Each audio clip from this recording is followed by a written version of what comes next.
Hello friend, यहाँ पे जो है आपका पावर एमसीक्यू सीरीज़ का ये अगला पार्ट है। तो ये जो सीरीज़ चल रहा है, अगर जितने भी क्वेश्चन हैं इनका अगर आप पीडीएफ लेना चाहते हो तो आप हमारे साइट पे विजिट कर सकते हो। ये जो सीरीज़ है ऑल इंडिया एजेई को कवर करती हुई ये जो सीरीज़ है वो आपका रन हो रहा है, जिसमें आपके लगभग अभी 1000 एमसीक्यू को हम लोग कवर करने वाले हैं बेसिक पे। ठीक है, तो आप जो है इस सीरीज़ के साथ डेली बने रहिए। डेली 7 बजे आपको ये सीरीज़ मिलता है देखने के लिए। तो वीडियो को ज़्यादा से ज़्यादा जो है लाइक और शेयर सब्सक्राइब करिए, ठीक है, जिससे हमारा मोटिवेशन बनता है। और अगर आप हमारे चैनल पे नए हैं तो चैनल को सब्सक्राइब कर लीजिए और दोस्तों के साथ शेयर भी करिए ताकि सबका बेनिफिट हो सके। आप हमारे साइट पे जो है जॉब अपडेट, बुक और सारी चीज़ों के लिए विजिट कर सकते हैं। टेलीग्राम से आप हमसे जुड़ सकते हैं किसी भी अपडेट के लिए। ठीक है, तो चलिए हम लोग क्वेश्चन की तरफ चलते हैं। तो चलिए यहाँ पे देखिए, पहला क्वेश्चन यहाँ पे दिया गया है। What is the capacitor voltage that is associated with the current for the wave from the source when the value of the capacitance 5 microfarad है। ठीक है, अगर हम कैपेसिटर है कोई, उसका जो वैल्यू है वो आपका 5 माइक्रोफैरड है। और यहाँ पे जो है what is the capacitance voltage, capacitance के क्रॉस कितना वोल्टेज होगा। अगर यहाँ पे जो है हम इस टाइप का वेव फॉर्म अगर अप्लाई करते हैं तो देखो यहाँ पे दो फार्मूला हमें जानना पड़ेगा। आई बराबर होता है क्यू अपान टी होता है और दूसरा फार्मूला होता है सी बराबर क्यू अपान वी होता है। ठीक है, यहाँ से अगर हम क्यू बराबर निकालते हैं तो सी इंटू वी होगा। इस क्यू का मान जो है यहाँ पे लाके हमें पुटअप करना होगा, तो ये हो जाएगा आई बराबर क्यू की जगह हम लोग सी इंटू वी रख देंगे और टाइम जो है आपके पास टाइम ही रहेगा। ठीक है, ये फार्मूला बन गया। अब यहाँ से हम वोल्टेज को अगर लेते हैं तो वोल्टेज बराबर होता है आई इंटू टी अपान सी हो जाएगा। ठीक है, अब यहाँ पे जितनी भी वैल्यू है बस हमें यहाँ पे पुटअप करना है। तो यहाँ पे देखो जो करंट है वो आपका कितना है, मैक्सिमम करंट है आपका 20 मिली एम्पियर। तो हम यहाँ पे 20 मिली एम्पियर रखेंगे, 20 गुणे 10 के पावर -3। और यहाँ पे जो है टाइम हम कितना रखने वाले हैं, यहाँ पे जो टाइम है, यहाँ पे जो आपका टाइम रखा जाएगा, यहाँ पे देखिए यही आपका जो है पल्स दिया जा रहा है आपका, यानी टाइम कितना है आपके पास 2 मिली सेकेंड है। ठीक है, मैक्सिमम हमारे पास 6 मिली सेकेंड का यहाँ पे ग्राफ दिया गया, लेकिन हम यहाँ पे जहाँ पे टच करता है यहाँ पे जो करंट को ये शो कर रहा है जो वाई एक्सिस है, और एक्स एक्सिस जो है वो आपका टाइम को मतलब टाइम को शो कर रहा है। तो यहाँ पे जो टाइम है 2 मिली सेकेंड, मतलब 2 गुणे 10 के पावर -3 हो जाएगा। और यहाँ पे कैपेसिटेंस की वैल्यू आपका कितना है 5 माइक्रोफैरड, 5 गुणे 10 के पावर -6 हो जाएगा। अब इसको जैसे आप कैलकुलेट करिएगा तो यहाँ पे जो वोल्टेज निकल के आएगा आपका, वो आपका 8 वोल्टेज यहाँ पे निकल के आ जाएगा। ठीक है, इसको कैलकुलेट कर लीजिएगा, यहाँ से ये पूरा कैंसिल होगा, 5 चौको 20 हो जाएगा और 4 में 2 का गुणा करोगे तो कितना आ जाएगा आपका 8 वोल्टेज आएगा। तो ये आपका होगा, ये आपका यूपीएससी पॉलिटेक्निक लेक्चरर 2019 का क्वेश्चन था आपका। ठीक है, तो यहाँ पे डी ऑप्शन जो होगा वो आपका मेंटेन हो जाएगा। चलो अगले क्वेश्चन की तरफ हम लोग चलते हैं। ये भी यूपीएससी पॉलिटेक्निक लेक्चरर 2019 का ये क्वेश्चन है। यहाँ पे देखो दिया गया है current measure during a test is इतना। ठीक है, कोई भी करंट है जो हम लोग टेस्ट कर रहे हैं वो हमारा करंट कितना है, शॉर्ट सर्किट करंट होगा, क्योंकि जब टेस्ट करते हो तो शॉर्ट करना ही पड़ता है। तो इतना करंट हो गया। Following is the resistance value, resistance की जो वैल्यू है 0.105 ओम है। It is noted that the ammeter reading is low by 1%। कोई एमीटर है जो आपका रीड कर रहा है कितना 1.2% जो है लो रीड कर रहा है। अगर हम रेजिस्टेंस जो है हाई बाई इतना परसेंट, अगर हम रेजिस्टेंस सपोज दैट अगर रेजिस्टेंस जो है इतना हाई है, the true power will be nearly, true power कितना होगा आपके यहाँ पे, यानी जो पावर होता है वो आपका होता है आई स्क्वायर आर होता है और दूसरा होता है वी स्क्वायर अपान आर। ठीक है, जब वोल्ट मीटर लगा होगा तब हम इसे यूज करेंगे भाई। ठीक है, जब हमारा वोल्ट मीटर लगा होगा हम इसे यूज करेंगे, और जब हमारा एमीटर लगा होगा तो हम इसे यूज करेंगे। ठीक है, तो एमीटर लगा हुआ है यानी पावर बराबर आई स्क्वायर आर को हम यहाँ पे यूज करने वाले हैं।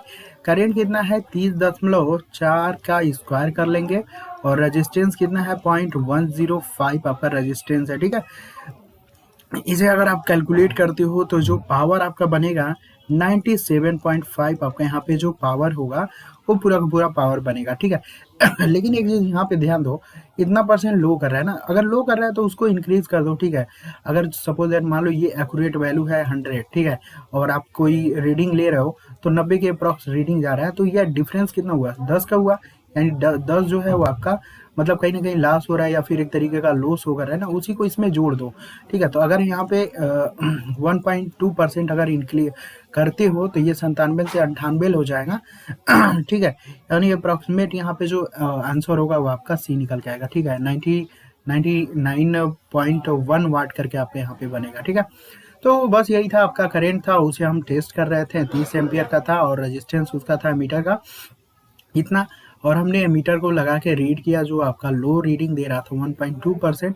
रेजिस्टेंस की वैल्यू हाई थी, उससे कोई मतलब नहीं है, बस जो लॉसेज हो रहा है या फिर जो लॉस मतलब जो आपका जो रीडिंग है वो लॉस हो रहा है, बस उसको आप इंक्रीज कर दो, ट्रू पावर आपका पूरा का पूरा निकल जाएगा आपका। ठीक है, तो यहाँ पे इसका राइट आंसर आपका कितना हो जाएगा, सी हो जाएगा आपका राइट आंसर। चलिए अगला यहाँ पे क्वेश्चन देखते हैं, just one second. Consider the following circuit. ये हमारे पास कोई सर्किट है, जो आपका ये वोल्टेज है V बराबर Vm साइन ओमेगा टी, और यहाँ पे एक रेजिस्टेंस है, इसके अक्रॉस जो वोल्टेज ड्रॉप होगा वो आपका VR होगा। करंट फ्लो हो रही है यहाँ पे, तो वैल्यू आप करंट की वैल्यू यहाँ पे आपको बताना है। तो इजीली हमें पता है कि जब भी रजिस्टिव सर्किट की बात आती है तो यहाँ पे जो होता है वोल्टेज और करंट जो होता है वो आपका सेम फेज में होता है, यानी यहाँ पे फेज डिफरेंस आपका नहीं होता है। ठीक है, तो ये हो जाएगा I बराबर Im साइन ओमेगा टी हो जाएगा। ठीक है, अगर वही इंडक्टर होता है तो इंडक्टर के केस में आपको पता ही है कि यहाँ पे जो वोल्टेज होता है करंट क्या कर जाती है आपका 90 डिग्री लैग कर जाती है प्योर इंडक्टर के केस में। ठीक है, और वही अगर आपका कैपेसिटर होता है तो वोल्टेज से जो हमारा करंट होता है वो आपका लीड कर जाता है। ठीक है, तो ये आपका ग्राफ जो है आपका शो करता है। यहाँ पे सपोज दैट मान लो ये वोल्टेज है, तो अगर लैग कराना है तो नीचे से ये वोल्टेज का कर्व है और ये आपका करंट का है। ठीक है, तो नीचे से उठा दो तो आपका लैग कर जाएगा, और अगर आप इसे लीड कराना चाह रहे हो तो ऊपर से उठा लो तो लीड कर जाएगा। ठीक है, तो ये छोटा छोटा यहाँ पे आपका बनता है आपका इससे रिलेटेड क्वेश्चन। तो चलो आगे यहाँ पे चलते हैं। ये भी यूपीएससी पॉलिटेक्निक लेक्चरर 2019 का क्वेश्चन है। दिया गया है, if two sinusoidal wave whose phase are to be compare. दोनों दो साइनोसोडल वेव हैं, अगर इनका हम फेज कंपेरिजन करते हैं तो यहाँ पे कौन सा स्टेटमेंट जो होगा वो हमारा करेक्ट होगा। तो यहाँ पे देखो both be written as the sine wave या फिर दोनों कोसाइन वेव हो सकता है। तो देखो ये भी सही है, या तो दोनों साइन वेव हो सकता है या दोनों कोसाइन वेव हो सकता है, अगर हम उसका फेज कंपैरिजन कर रहे हैं तो। ठीक है, फेज कंपैरिजन का मतलब कि अगर पर टाइम इंस्टेंटेनियस जो जितनी भी वैल्यू है ना वो आपका इक्वल होगा, एक तरीके से हम बोल सकते हैं। ठीक है, तो ये आपका ऑप्शन सही होगा। उसके बाद जो है दूसरा में देखो, both the written is positive amplitude. Amplitude तो पॉजिटिव होगा, क्योंकि कोई भी एम्पलीट्यूड हम पॉजिटिव में ही शो करते हैं, वी मैक्स या फिर। ठीक है, ये भी आपका सही होगा। उसके बाद आपका जो है each have the same frequency same होगी, तभी तो आपका फेज यहाँ पे जो है फेज को हम लोग कंपैरिजन कर रहे हैं। ठीक है, फ्रीक्वेंसी सेम नहीं होती तो फेज आपका कहीं ना कहीं यहाँ पे मतलब थीटा का रिप्रेजेंटेशन आता है आपका, कहीं ना कहीं लीडिंग या लैगिंग का कंडीशन आता है। यहाँ पे देखो दिया गया है, one wave should be sine और दूसरा होगा कोसाइन। हम कंपेरिजन नहीं कर सकते हैं अगर दो वेव हो जाए तो। ठीक है, अगर जब भी कंपेरिजन करना होगा तो दोनों साइन वेव हो या दोनों कोसाइन वेव हो, तो इसलिए यह चौथा वाला ऑप्शन जो होगा वो आपका नहीं होगा, पहला ऑप्शन सही होगा। क्योंकि दोनों को यहाँ पे देखो दिया गया है, दोनों या तो साइन वेव हो सकता है या दोनों क्या हो सकता है आपका कोसाइन वेव हो सकता है, इसीलिए हम यहाँ पे फेज को कंपैरिजन कर सकते हैं। ठीक है, तो ये छोटा सा आपका क्वेश्चन था। तो यहाँ पे आपका आंसर कौन सा सही होगा, जस्ट वन सेकेंड यार। यहाँ पे जो होगा आपका आंसर यहाँ पे सी वाला जो होगा वो आपका सही होगा। ठीक है, इसको ले लीजिएगा, सी वाला ऑप्शन जो होगा वो आपका सही होगा। तो अगले क्वेश्चन की तरफ यहाँ पे हम लोग चलते हैं।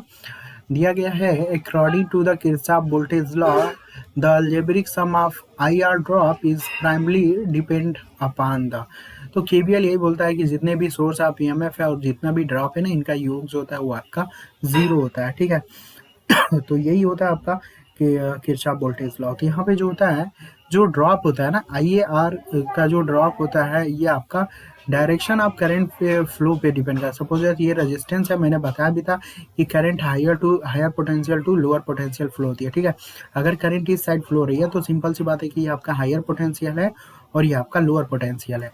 अगर वही करंट अगर इधर से फ्लो होता तो सपोज दैट ये आपका हायर पोटेंशियल होता और ये आपका लोअर पोटेंशियल होता, ठीक है। तो यहाँ पे जो है हायर टू लोअर पोटेंशियल हम जा रहे हैं, यानी जो ड्रॉप होगा वो आई ए इंटू आर का ड्रॉप होगा और ये माइनस को शो करेगा, ठीक है। क्योंकि आप हाई, पहले आप किस पॉइंट पे थे, हाई पे थे, अब किस पॉइंट पे आ गए हो, आप लो पॉइंट पे आए। तो हमेशा जिस पॉइंट पे आ जाते हो उसी को शो करते हैं ना। तो ये आपका डिपेंड करता है किस पे, डायरेक्शन ऑफ करेंट फ्लो पे, ठीक है। तो यही है केवीएल जब भी हम यूज़ करते हैं, जो आई ए इंटू आर ए का जो ड्रॉप होता है वो मेनली जो है डायरेक्शन ऑफ करंट फ्लो पे ही डिपेंड करता है, ठीक है। जैसे कि अगर कोई भी सर्किट में आपने केवीएल लगा के देखा ही होगा, बहुत सारे क्वेश्चन तो हुए ही हैं, प्लस माइनस था और यहाँ पे मान लो कि ये प्लस है और ये प्लस है, ये माइनस है। अगर इस तरीके से केवीएल लगा रहे हो तो लोअर टू हायर पोटेंशियल पे जा रहे हो, यानी यहाँ पे प्लस वोल्टेज होगा और यहाँ पे हायर टू लोअर पोटेंशियल पे जा रहे हो और ये मान लो 2 ओम का रेजिस्टेंस और करंट आई फ्लो हो रही है, तो यहाँ पे जो होगा -2 इंटू आई हो जाएगा, ठीक है। तो हर जगह का जो ड्रॉप होता है ना, उसे ही हम सम करके उसे जीरो के इक्वल लिखते हैं और ये जो आपका ड्रॉप होता है ना, ये direction of current of flow पे डिपेंड करता है, ठीक है। तो ये चीज होता है आपका। अगला यहाँ पे क्वेश्चन है, लोड का जो सेल होता है वो इंस्टेंटली किस टाइप का सेल होता है। तो लोड का सेल जो होता है वो आपका स्ट्रेन गेज टाइप का सेल होता है, ठीक है। तो इसके बारे में ज़्यादा कुछ नहीं डिस्कस करूंगा, बहुत ज़्यादा यहाँ पे जो है मेजरमेंट जब आएगा तो स्ट्रेन गेज से बहुत सारे क्वेश्चन बनते हैं, वो मैं आपको इसलिए बहुत सारी चीज़ें बता दूंगा, ठीक है। हर साल स्ट्रेन गेज से आपका क्वेश्चन बनता है, ठीक है। अगला यहाँ पे क्वेश्चन देखते हैं हम लोग। कैलकुलेट करना है पावर डिसिपेट इन 3 ओम रेजिस्टेंस।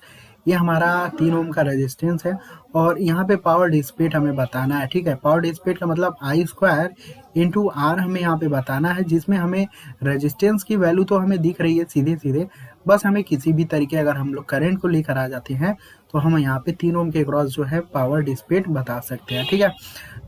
तो यहाँ पे देखो, यहाँ पे जो है करंट अगर आप निकालना चाहते हो तो तो देखो सबसे पहले हमें क्या करना होगा, जितने भी रेजिस्टेंस है और ये आपका वोल्टेज है, ठीक है, हमें इक्विवेलेंट में कन्वर्ट करना होगा। तो ये 6 ओम और ये 3 ओम का जो रेजिस्टेंस है वो आपका पैरेलल में है, ठीक है। तो इसे हम इक्विवेलेंट में कन्वर्ट करेंगे तो ऊपर गुणा होता है और नीचे जोड़ होता है ना, 36 का 18 और 37 9, यानी टोटल इसका कितना बनेगा, 2 ओम बनेगा।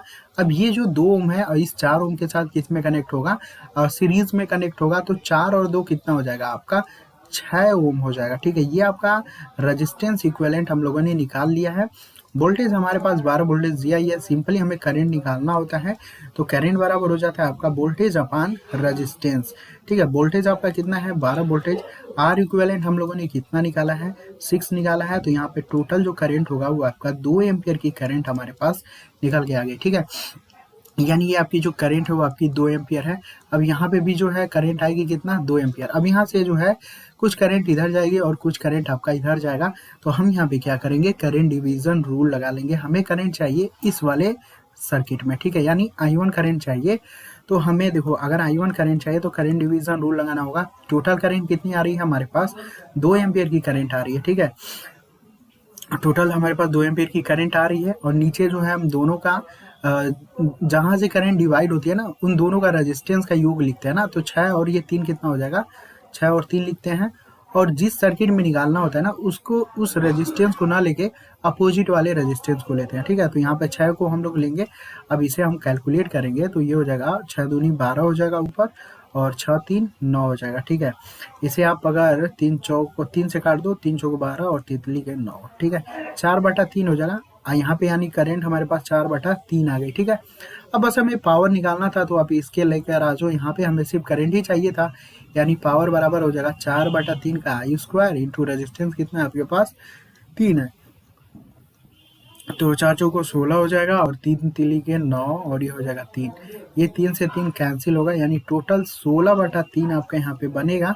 16/3 का मतलब 5 3 15, ठीक है। 5.33 वाट आपका यहाँ पे आंसर बनेगा, ठीक है। 5.33 वाट आपके यहाँ पे आंसर बनेगा। तो इसका राइट आंसर आपका बी हो जाएगा, ठीक है। राइट आंसर बी हो जाएगा। तमिलनाडु पीएससी असिस्टेंट इंजीनियर 2018 का क्वेश्चन था आपका ये। तो इस टाइप के क्वेश्चन एसएससी जेईई ये सब में भी पूछा जाता है आपका, जितनी भी जेईई के एग्जाम है। अगला क्वेश्चन काफी इम्पोर्टेंट है। जो कैंडिडेट यूपीएससी एई का पेपर दे रहे हैं उनके लिए ये क्वेश्चन इस लेवल के क्वेश्चन आते हैं और काफ़ी इंपॉर्टेंट क्वेश्चन है। यहाँ पे देखो दिया गया है इन the circuit show in below the effective resistance face by the voltage source. ये हमारे पास वोल्टेज सोर्स है, ये कितना रेजिस्टेंस जो होगा वो फेस करेगा। ठीक है, रेजिस्टेंस फेस करने का मतलब सिंपली हम वोल्टेज ड्रॉप को इक्वल लेके लेंगे। ठीक है यानी ये करंट आपके पास आई की करंट आ रही है। ठीक है, आई करंट आ रही है आपके पास, तो इधर कितना जा रहा है आपके पास I3 करंट जा रहा है। ठीक है, तो इधर कितना करंट जाएगा, अगर टोटल आई करंट है और I3 करंट अगर इधर चला जा रहा है तो इधर कितना जाएगा, यानी टोटल हमारे पास करंट कितना है, आई है, I3 एक तरफ जा रहा है और हमें इस साइड मान लो एक्स करंट जा रही है ना। अब हमें ये एक्स करंट निकालना है, तो एक्स करंट कैसे निकलेगा, आई माइनस आई बटा 3 कर देंगे हम लोग। ठीक है, यानी 3 इधर क्रॉस कर लो, 3 कम 3 और 3 ये 3i हो जाएगा माइनस आई और बटा 3, ये कितना हो जाएगा आपका 2i और बटा 3 हो जाएगा। यानी x की वैल्यू कितना आ गई आपके पास 2i/3, यानी यहाँ पे ये जो x की वैल्यू है जो हम लोगों ने माना है ये आ गया, यानी इस ब्रांच में कितनी, इस सर्किट में कितनी करंट जा रही है, 2i/3 जा रहा है। ठीक है अब देखो दोनों पैरेलल कनेक्टेड है, ये आपका मीटर है और ये आपका रेजिस्टेंस, तो जब ये दोनों पैरेलल में है तो इनके क्रॉस जो वोल्टेज ड्रॉप होगा वो क्या होगा आपका सेम होगा। ठीक है, तो यहाँ पे लिख लो आप लोग वोल्टेज ड्रॉप हम यहाँ पे इक्वल मानने वाले हैं। ठीक है, वोल्टेज ड्रॉप जो होगा वो आपका इक्वल होगा तो वोल्टेज ड्रॉप आपका यहाँ पे इक्वल हो जाएगा।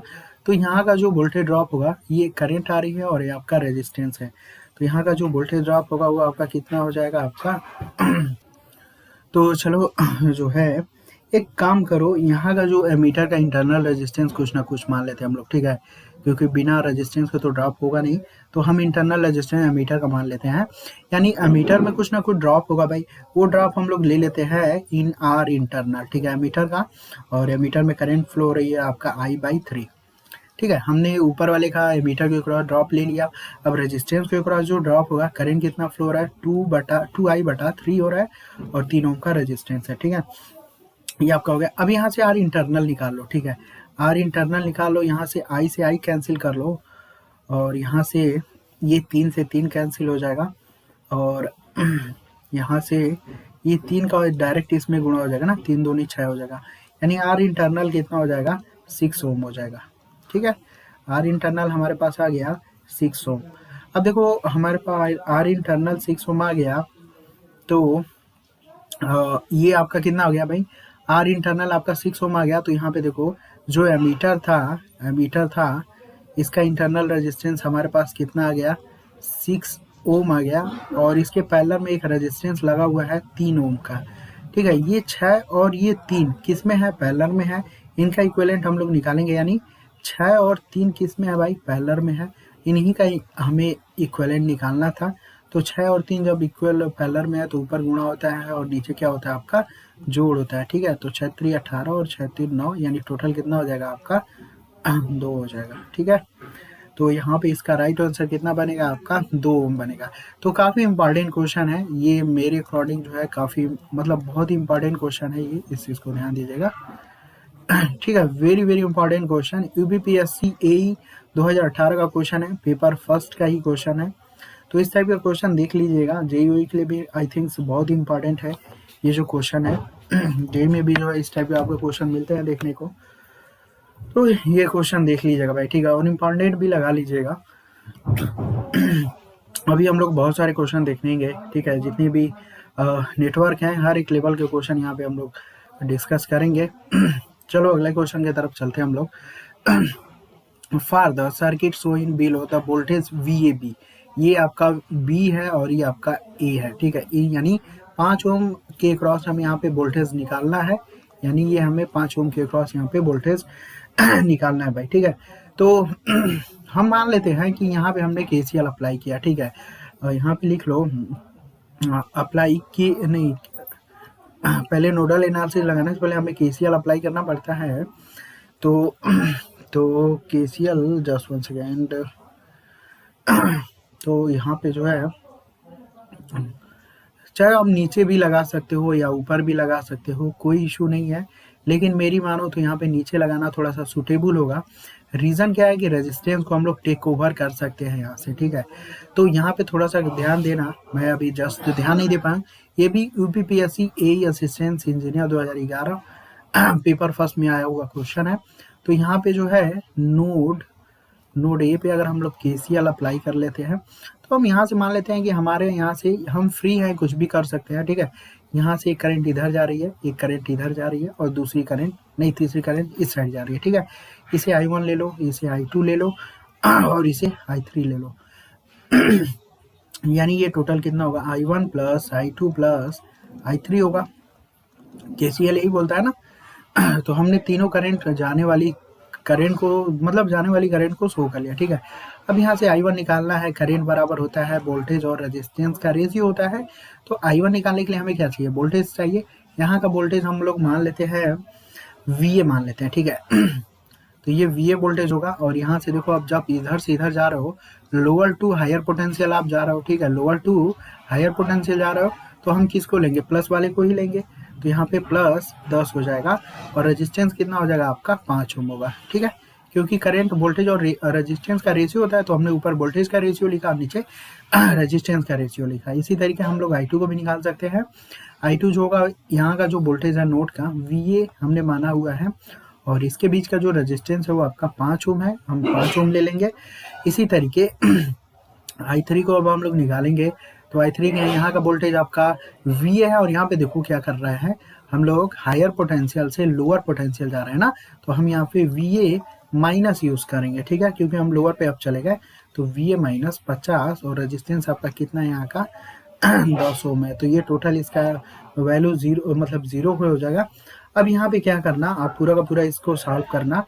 5 और 10 नहीं, 5 और 5 10, ठीक है। इसका एलसीएम 10 होगा और 5 दूनी 10, 5 में जब 10 का भाग दोगे तो 2 बार जाएगा। 2 का गुणा जस्ट हम लोग ऊपर कर लेते हैं तो ये हो जाएगा 2VA प्लस ये 20 हो जाएगा। इसी तरीके इस 5 का भाग नीचे करेंगे तो 5 दूनी 10 यानी 2VA हो जाएगा। इसी तरीके इस 10 का भाग 10 में करेंगे तो 1 जाएगा और 1 का जब ऊपर गुणा करोगे तो सेम वही क्वांटिटी जो होती है वो आपकी फिर से आपका उतर के आ जाता है, ठीक है। और ये हम 0 लिख लेंगे। 10 का गुणा जब 0 में होगा तो पूरा का पूरा 0 कैंसिल आउट होगा, ऊपर वैल्यू सिर्फ बचेगी। तो यहाँ पे 2V ये जितने भी VA वाले टर्म है, जैसे ये 2 और ये 2 और ये 1 है, कितना होगा टोटल 5 VA हो जाएगा आपका। और ये 20 है और ये आपका 50 है, तो 20 और 50 कितना होगा आपका -30 हो जाएगा, ठीक है। यानी यहाँ से 5 VA बराबर हो जाएगा आपका 30 और यहाँ से VA जब आप निकालिएगा तो 30 बटा कितना होगा आपका 5 हो जाएगा, ठीक है। 30 बटा 5 हो जाएगा यानी टोटल कितना वोल्टेज आपका बनेगा यहाँ पे 6 वोल्टेज आपका यहाँ पे बनेगा। तो हमें यही वोल्टेज निकालना था VA, ठीक है। अगर यहाँ का वोल्टेज अगर 6 वोल्टेज आ रहा है तो ये पूरे 5 ओम के क्रॉस का जो वोल्टेज होगा वो भी क्या होगा 6 वोल्टेज ही होगा। तो यहाँ पे इसका जो राइट आंसर होगा आपका कितना होगा D हो जाएगा, ठीक है। यहाँ पे इसका राइट आंसर कितना होगा आपका D हो जाएगा। तो ये आपका क्वेश्चन था, काफ़ी अच्छा क्वेश्चन था, ठीक है। तो चलो अगले क्वेश्चन की तरफ हम लोग चलते हैं। अगला यहाँ पे जो क्वेश्चन है ये भी देखो यूपीपीएससी एई 2011 का क्वेश्चन है, पेपर फर्स्ट में आपका ये क्वेश्चन आया हुआ था। तो चलो यहाँ पे देखते हैं। 10 मिनट रेटिंग है, ठीक है। 10 मिनट रेटिंग दिया गया है किसी मोटर का जो यूज किया जा रहा है डोमेस्टिक मिक्सचर 200 वाट का है, ठीक है। कोई 200 वाट का भाई 200 वाट का है और इसकी जो रेटिंग है टाइम बराबर 10 मिनट आपकी रेटिंग है, ठीक है। हीटिंग टाइम जो कांस्टेंट है वो आपका मतलब कितना है आपके पास 40 मिनट का हीटिंग टाइम कांस्टेंट है। Assuming negligible iron loss, the continuous rating will be। Continuous rating का मतलब ये होता है कि हम कंटिन्यूस यूज कर सके विदाउट ओवरहीट पे, ठीक है। तो ये हमें यहाँ पे निकालना है टोटल पावर कंज्यूम। तो यहाँ पे देखो पावर बराबर होता है W/T होता है, ठीक है। पावर बराबर कितना होता है W/T, यानी जो रेटिंग है वो हमारे पास कितना है 200 वाट की रेटिंग है और यहाँ पे जो टाइम है वो आपके पास 10 मिनट का यहाँ पे टाइम दिया गया है। तो यहाँ पे जो वर्क होगा, जो हमारा डोमेस्टिक मिक्सर है वो कितना कार्य करेगा उसे हम निकालने के लिए P/T चाहिए। यानी जो वर्क डन होगा कितना होगा भाई 200 वाट है और 10 मिनट के लिए काम हो रहा है, टोटल कितना होगा आपका 2000 जूल आपका क्या होगा, कार्य होगा। ठीक है, यानी मोटर कितना कार्य करेगा, मोटर वर्क कितना कार्य करेगा, W बराबर 2000 जूल काम करेगा। ठीक है, अब जो पावर कंज्यूम होगा मोटर के द्वारा 40 मिनट में, वो हमें यहाँ पे जो है 40 मिनट में जो आपका पावर, ठीक है, जो पावर कंज्यूम होगा 40 मिनट में, वो आपका W/T के इक्वल हम लोग ले लेते हैं। ठीक है, यानी यहाँ पे जो होगा आपका यहाँ पे तो ये W/T होगा। अब 40 मिनट में देखो हमें लेकर आना है। ठीक है, क्योंकि यहाँ पे दिया है 10 मिनट, तो रेटिंग दिया है मोटर का जो यूज़ किया जाए 200 वाट, लेकिन हीटिंग टाइम कांस्टेंट आपका 40 मिनट है भाई। हीटिंग टाइम कांस्टेंट का मतलब कि क्या होता है ना कि आपका 40 मिनट तक विदाउट हम लोग यूज कर सकते हैं। कितना मतलब अगर हम इसकी रेटिंग को घटा लें, मतलब जो पावर है अगर ये कुछ ना कुछ कम हो जाए, तो हम देखो अगर मान लो 10 मिनट के लिए आप डिज़ाइन करो 200 वाट पे, ठीक है, अगर टाइम अगर बढ़ा रहे हो तो सिंपल सी बात है, जब टाइम बढ़ाओगे तो पावर कम करना होगा, तभी तो आपका हीटिंग टाइम जो होगा वो कांस्टेंट होगा, जिसे हम लोग कंटिन्यूअस रेटिंग बोलेंगे। तो 40 मिनट को निकालने के लिए P बराबर W/T से, यानी वर्क आपका कितना हो रहा है, ठीक है, 10 मिनट में 200 वाट रेटिंग पे डिजाइन किए हो तो आपका 2000 वाट हो रहा है। टाइम कितना है, 40 मिनट। यहाँ से कैलकुलेट करोगे, 0 से 0 गया और यहाँ पे 50 वाट, यानी टोटल यहाँ पे जो हैगा 50 वाट अगर रखते हो ना तो 40 मिनट तक आप यूज कर सकते हो। ठीक है, तो यहाँ पे इसका राइट आंसर आपका क्या होगा, ए हो जाएगा। ठीक है, तो चलिए आगे चलने दीजिए, ये भी क्वेश्चन जो है काफी इंपॉर्टेंट क्वेश्चन है। ठीक है, तो चलिए आगे यहाँ पे चलते हैं हम लोग। ठीक है, तो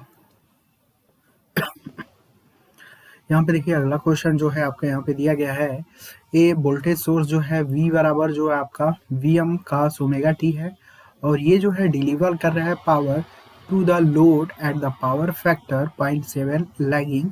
if the reactive power is 200 VAR है, देन द रियल पावर आपको यहाँ पे बताना है। ठीक है, यानी यहाँ पे जो है हमारे पास रिएक्टिव पावर जो है वो आपको दिया गया है 200 VAR। ठीक है, और यहाँ पे रियल पावर आपको बताना है, यानी रियल पावर आपको यहाँ पे बताना है। यहाँ पे जो होता है ये आपका रियल पावर होता है जिसे हम किलोवाट से रिप्रेजेंट करते हैं। ये आपका रिएक्टिव पावर होता है जिसे हम लोग kVAR से रिप्रेजेंट करते हैं।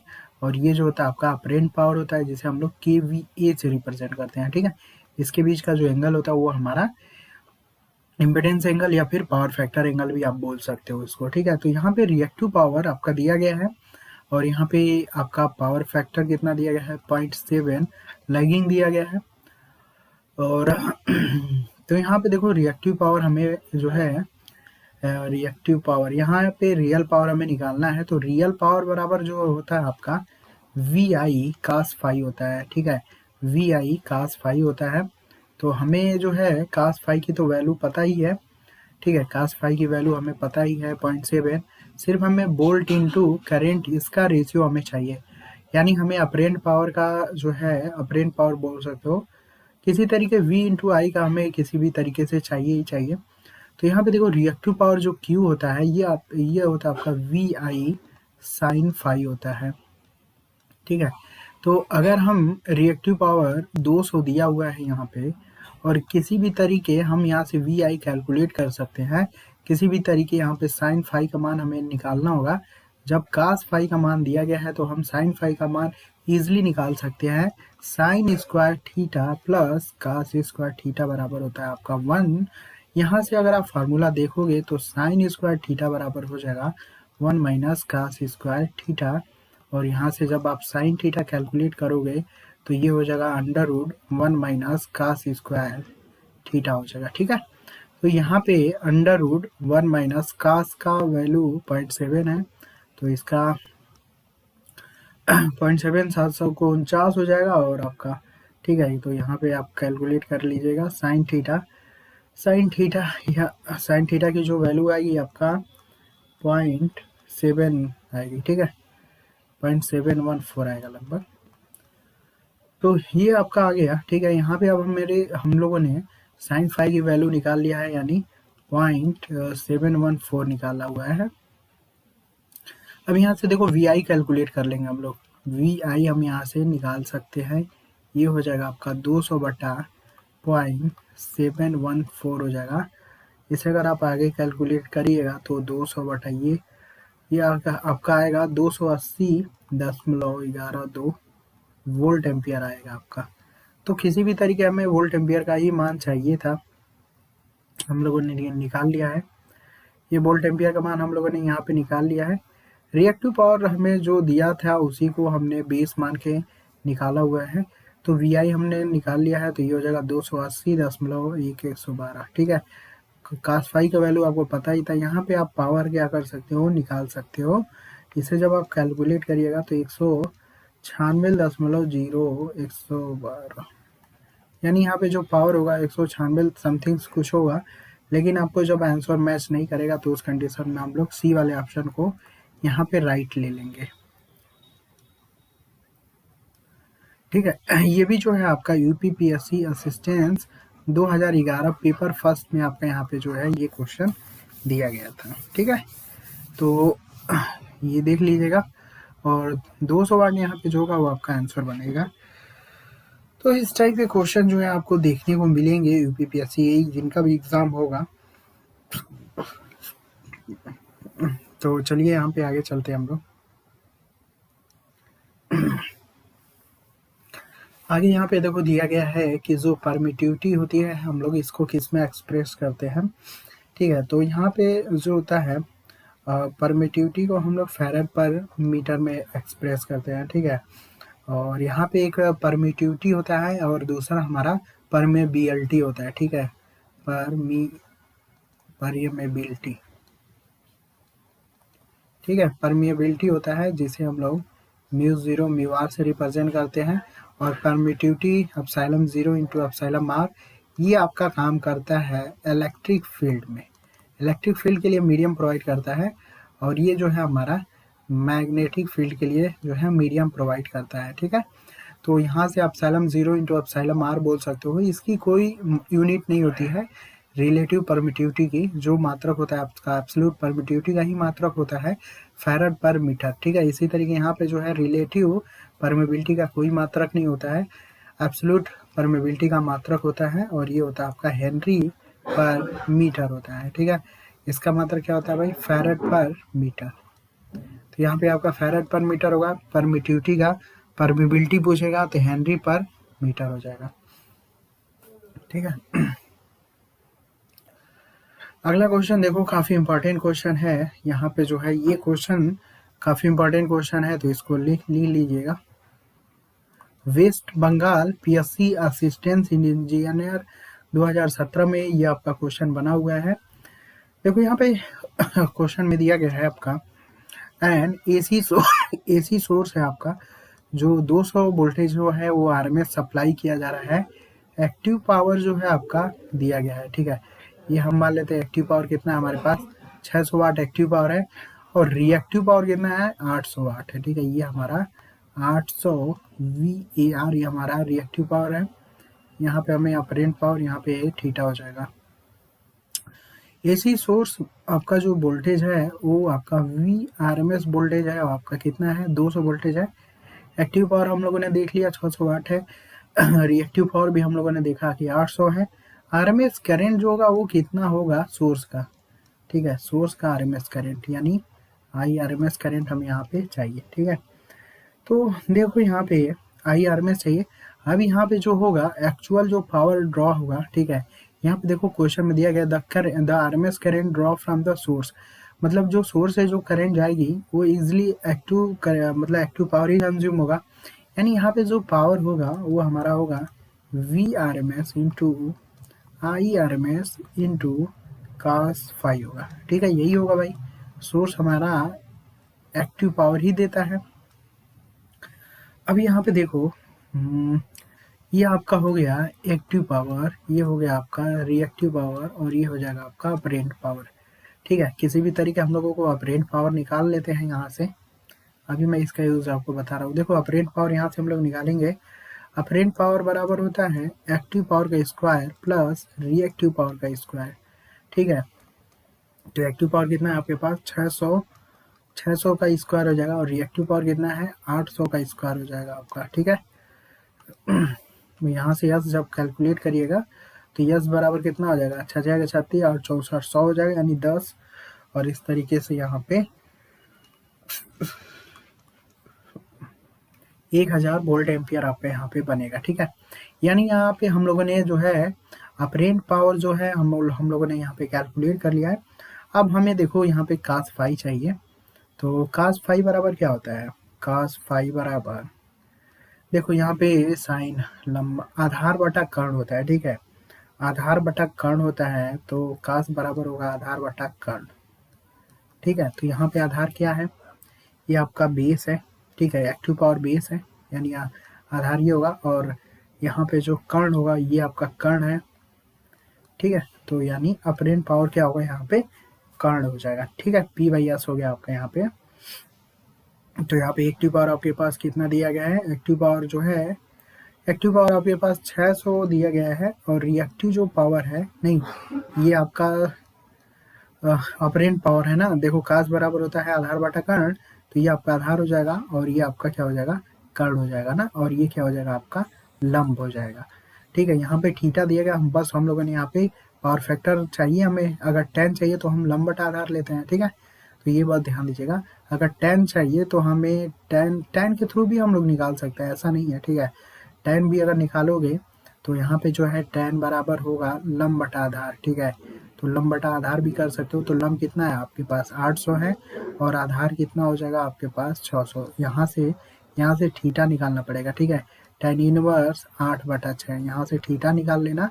थीटा निकालने के बाद तब उसके बाद cos थीटा आपको निकालना होगा, तब जाके आपको पावर फैक्टर मिलेगा यहाँ से। ठीक है, तो थोड़ा सा ये कॉम्प्लेक्स जाएगा आपका, तो इसलिए थोड़ा सा इसको ना करके आप यहाँ पे कर लो, सीधे अपरेंट पावर को आप निकाल लो, यहाँ पे cos की वैल्यू लगा दो। ठीक है, cos बराबर होता है आधार बटा कर्ण, तो आधार कितना होगा 600 होगा, और कर्ण यहाँ पे जो है आपका अपरेंट पावर है, यानी अपरेंट पावर कितना होगा आपका 1000 हो जाएगा। ठीक है, 00 से 00 कैंसिल, 10 में आप भाग दोगे तो ये कितना होगा 0.6 हो जाएगा। ठीक है, तो यहाँ पे कितना होगा भाई, cos फाई का मान जो है 0.6 हो गया। अब देखो यहाँ पे हमें जो पावर है, ये एक्टिव पावर यहाँ ऊपर ले लो, यहाँ पे एक्चुअल जो पावर ड्रॉ होता है वो कितना होता है भाई, एक्टिव पावर ही ड्रॉ होगा 600 वाट। VRMS कितना है आपके पास 200 है, IRMS हमें निकालना था, पावर फैक्टर हमारे पास आ ही गया है 0.6। ठीक है, अब यहाँ से IRMS तो हम लोग निकाल ही सकते हैं। IRMS निकालने के लिए यहाँ पे एक्टिव पावर अपन VRMS इंटू cos फाई। ठीक है, तो यहाँ पे 600 हो जाएगा, और IRMS चाहिए हमें, तो ये 200 गुणे 0.6। ठीक है, ये 3 बार में चला जाएगा, 2 में 600 का भाग दोगे तो 3 बार जाएगा, और ये 3/0.6 हो जाएगा। ऊपर 10 से गुणा करो तो कितना हो जाएगा 30 हो जाएगा, नीचे भी 10 से गुणा करो 6 हो जाएगा, और 6×5 = 30। ठीक है, कैंसिल कर लीजिएगा, 5 एम्पियर आपका यहाँ पे आंसर बनेगा। ठीक है, तो यहाँ पे देखो ये इसका राइट आंसर कितना होगा 5 एम्पियर।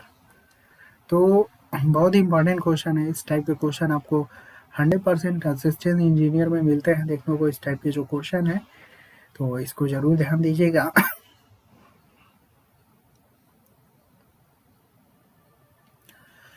आगे यहाँ पे देखो वेस्ट बंगाल PSC का क्वेश्चन, ये भी during charging the specific gravity जो होता है इलेक्ट्रोलाइटिक का क्या होगा, लेड एसिड सेल बैटरी का।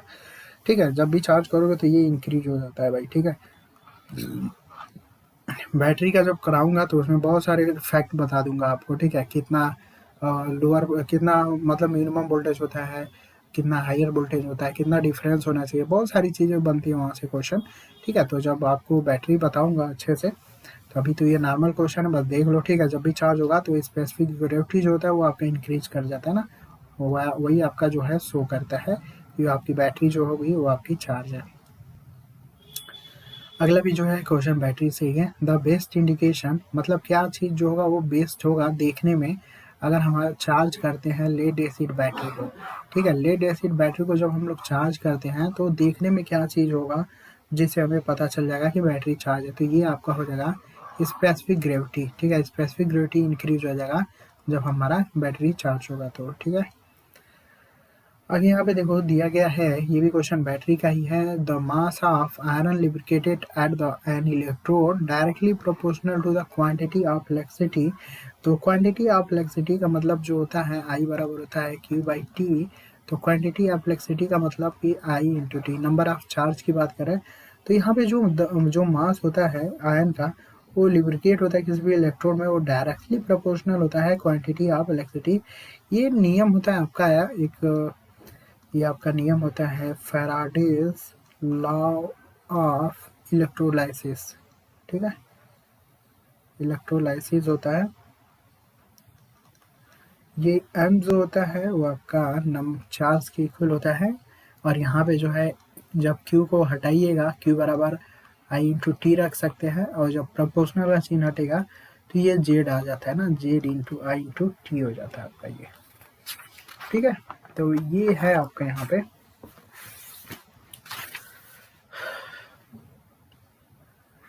तो इसका तो यहाँ पे जो होगा इसका राइट आंसर होगा आपका सी। ठीक है, फैराडे लॉ ऑफ इलेक्ट्रोलाइसिस। देखो यहाँ पे जो है तमिलनाडु पीएससी और वेस्ट बंगाल पीएससी 17-18 दोनों में पूछा गया है। तो बैटरी से क्वेश्चन आपका इस साल अभी मतलब आ ही रहे हैं बैटरी से क्वेश्चन आपके। अगला है यहाँ पे जो सल्फेशन होता है लेस एडिड बैटरी का, वो अकर ड्यू टू। सल्फेशन का मतलब ये होता है कि जो आपके सफ़ेद पदार्थ जम जाते हैं ना, अगर बैटरी को अगर इनकम्प्लीट चार्ज करोगे, ठीक है, बहुत अच्छे से चार्ज नहीं करोगे तो आपका जो सफ़ेद पदार्थ होते हैं ना वो आपको देखने को मिलता है आपका। ठीक है, इसलिए बैटरी को फुल चार्ज करना चाहिए और ओवर भी चार्ज ना करो। ठीक है, इन सोडियम वेपर लैंप में जो नियॉन गैस होता है वो उसका काम क्या करता है, ये आपका जो है एक तरीके से इनफ हीट को जो है डेवलप करता है। ठीक है, जिससे हमारा पूरा जो लाइट है, जो इंटेंसिटी है, पूरा का पूरा हमें प्राप्त हो सके। ठीक है, बी ऑप्शन होगा यहाँ पे इसका राइट होगा। देखो हाउस में जो एल्यूमिनेशन का रेंज होता है वो कितना होना चाहिए, तो लगभग यहाँ पे जो है 60 से लेकर 65 लूमेन पर वाट होना चाहिए। ठीक है, जो हाउस में एल्यूमिनेशन का होता है। ठीक है, ये मैं आपको जब बताऊंगा यूटिलाइजेशन आएगा तो उसमें पूरी लिस्ट लिखाऊंगा। ठीक है, बहुत ज़्यादा टाइम जाएगा, तो अभी ये 2-4 क्वेश्चन थोड़ा सा बेसिक है यहाँ पे इंक्लूड कर दिया गया। जब यूटिलाइजेशन कराऊंगा तो उसमें बहुत सारी चीज़ें आपको बता दूंगा। तो अभी बस जो है नॉर्मल क्वेश्चन, अभी तो हम लोग बेसिक ही सबका फोकस है। कुछ क्वेश्चन आपको यहाँ पे दे दिया गया है थोड़ा सा, तो इसलिए इसको थोड़ा सा मैं उस what is the use of white matter coated inside the fluorescent lamp.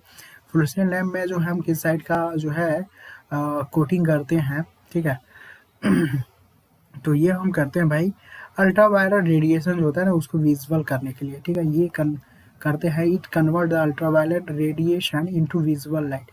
जितने भी अल्ट्रा वायलेट रेडिएशन होते हैं उसको विजुअल लाइट में दिखे, इसलिए जो है हम वहाँ पे वाइल मैटर का कोटेड करते हैं। ठीक है, वाइल मैटर का यहाँ पे कोटिंग किया जाता है। इनसाइड के साइड हम लोग करते हैं। ठीक है, आउटर साइड नहीं करते हम लोग, इनसाइड में करते हैं। वो भी फ्लूसेंट लैंप में ही होता है, बाकी और कहीं नहीं होता आपका। अगले यहाँ पे क्वेश्चन दिया गया है जो स्टेबलाइजिंग चोक होता है वो कनेक्टेड होता है फ्लूसेंट ट्यूब में, ट्यूब सर्किट सो एस। ये आपका मेनली जो है बैलेस्टिक एंड प्रोवाइड बोल्ट, ये आपका एक तरीके का इंडक्टर होता है। ठीक है, चोक जो होता है एक तरीके का इंडक्टर होता है जो चेंज इन करंट का अपोज करता है। ठीक है, तो ये ड्यूरिंग स्टार्टिंग में क्या होता है, एक तरीके का बैलेस्टिक के तरीके काम करता है, अपोजिंग करने का काम करता है। मतलब ज़्यादा अगर करंट भी आएगी तो उसको अपोज करेगा। ठीक है, और कम भी होगा तो उसको अपोज करेगा, क्योंकि इंडक्टर की वो प्रॉपर्टीज होती है provide the impulse voltage during starting के टाइम जो है एक जो रिक्वायर्ड वोल्टेज होता है वो हमें यहाँ पे जो है मेंटेन करता है, यानी स्टार्टिंग में भी हेल्प करता है एक तरीके से हम बोल सकते हैं। ठीक है, तो आपका पहला ऑप्शन जो होगा यहाँ पे आपका सही होगा। अगला क्वेश्चन दिया गया है what is the approximate power factor fluorescent lamp का कितना होगा, तो ये ध्यान दीजिएगा आपका 0.5 होगा। ठीक है, ये सब तो थोड़ा सा रटने वाले क्वेश्चन है।